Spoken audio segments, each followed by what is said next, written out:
Hello everyone. जर by chance माझा video तुमच्या फीडमध्ये आला असला किंवा याच्यानंतर कधी आला तर तुम्हाला हू इज दिस गर्ल हा प्रश्न डोक्यात नको यायला, म्हणून ह्या व्हिडिओमध्ये I am going to introduce myself. Starting from the basic introduction, माझं नाव Isha Sakhare and I have completed my graduation from an very unexpected degree and that is engineering.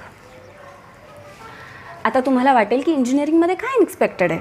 4 पैकी 3 जण इंजिनिअरिंग करतात, like most of the people do engineering and stuff. पण माझ्यासाठी unexpected होतं, कारण जेव्हापासून मला कळायला लागलं आहे तेव्हापासून 10वीची एक्झाम होईपर्यंत, रादर 10चा रिझल्ट लागेपर्यंत आय वॉज शुअर की मी सायन्स घेणार नाही आहे. आय यूज टू से की मी सायन्स घेणार नाही, मी इंजिनिअरिंग करणार नाही, जे सगळेजण करतात ते मी का करू and stuff. I was that girl. Okay, so माझं ठरलेलं 10th झालं की त्याच्यानंतर कॉमर्स घ्यायचं. कॉमर्स घेऊन मग फॅशन डिझायनिंगचा कोर्स करायचा आणि मग ते कोर्स वगैरे सगळं झालं की मग स्वतःचं बुटीक काढायचा and I am going to be very famous and I had my whole life planned, entire life I would say. Then one more thing happen की मला कळालं की इट्स नॉट नेसेसरी की तुम्हाला कॉमर्स किंवा सायन्स कोणती तरी स्ट्रीम घ्यावी लागते आहे, लाईक 12th पास करावं लागतं.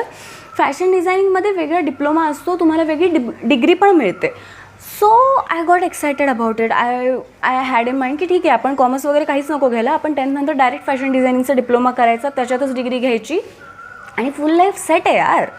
I had that. पण माझ्या स्वप्नांवरती पाणी फेरायसाठी देवानी पार कोविड पाठवला. अख्ख्या जगभरात लॉकडाऊन. आमचा पेपर वगैरे कॅन्सल झालेला 10thचा अँड एव्हरीथिंग. मी त्या बॅचची आहे, लाईक ज्याचा 10thचा पेपर कॅन्सल झालेला. मग त्याच्यानंतर ठीक आहे, कोविड आला तरी पण मी करू शकत होते, बट फॉर सम रिझन्स आम्हाला जावं लागलं माझ्या आईच्या माहेरी राहायला, जिथे फॅशनचा Fसुद्धा नाही आहे. मग आता काय करायचं. ठीक आहे, आपण आलो आहे तिकडे, पण आता काय करायचं. मग म्हटलं आपला जो आधीचा प्लॅन होता की आधी कॉमर्स करायचं आणि त्याच्यानंतर आपण ठरवूयात वगैरे, ते आपण करू शकतो. पण मग आला माझा 10वीचा रिझल्ट, जे बघून माझ्या डोक्याने काय बॅकफ्लिप मारली आहे हे मी अजूनही फिगर आउट करते आहे.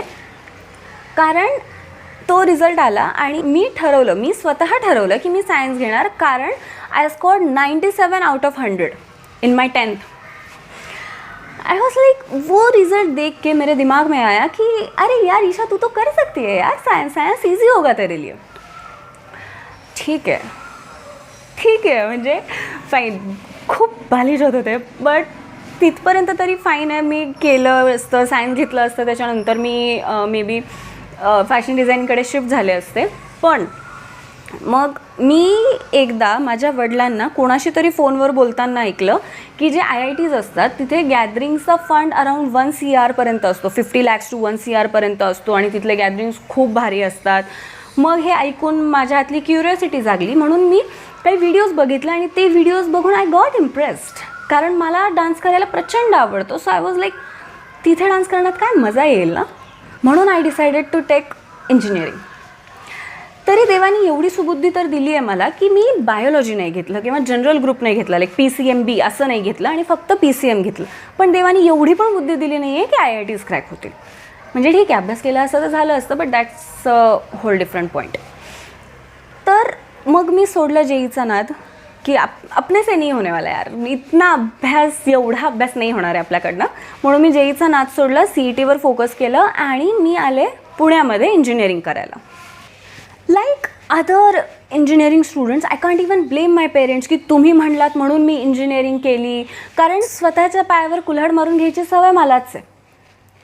आणि आता इंजिनिअरिंग संपल्यावर ही कुल्हाड बाजूला ठेवायच्या जागी मी अजून एक दगड घेतला आहे आणि तो मारून घेतला आहे, कारण इंजिनिअरिंगचा ट्रॉमा माझ्यासाठी इनफ नव्हतं. So now I have decided to do MTech. कुठून करणार आहे माहीत नाही, कसं करणार आहे माहीत नाही, कारण कोडिंग स्किल्स नाही आहेत,